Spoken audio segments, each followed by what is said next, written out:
ప్రకాశం జిల్లాలో పోలీసులకు చెందిన ప్రైవేట్ కారులో మద్యం గంజాయి లభించిన ఘటనపై డిపార్ట్మెంటల్ యాక్షన్ శాఖాపరమైన చర్యలు మొదలయ్యాయి. అద్దంకి మండలం శంకవరప్పాడు సమీపంలో పోలీసులకు చెందిన ఓ ప్రైవేట్ కార్ ప్రమాదానికి గురైన కారులో మద్యం గంజాయి లభించడంతో ఈ వ్యవహారం రాష్ట్ర వ్యాప్తంగా కూడా చర్చనీయాంశంగా మారింది.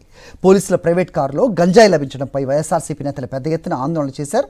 ఘటనపై గుంటూరు ఐజీ సర్వశ్రేష్ఠ త్రిపాఠి నిన్న ఘటనాస్థలిని పరిశీలించి ప్రకాశం జిల్లా ఎస్పీని నివేదిక కోరారు. ఎస్పీ ఇచ్చిన నివేదిక ఆధారంగా సంతమాగులూరు ఎస్ఐ నాగమల్లేశ్వరరావును వీఆర్కు పంపుతూ ఐజీ ఉత్తర్వులు ఇచ్చారు. దర్శి డీఎస్పీకి షోకాజ్ నోటీసులు జారీ చేయగా బల్లికురవ ఎస్ఐ సంతమాగులూరు సిఐలకు ఛార్జ్ మెమోలు జారీ చేశారు. పోలీసుల కారులో మద్యం గంజాయి లభించిన వ్యవహారంపై ఉన్నతాధికారులు తీసుకున్న చర్యలు ఇప్పుడు పోలీస్ శాఖలో చర్చనీయాంశంగా మారాయి.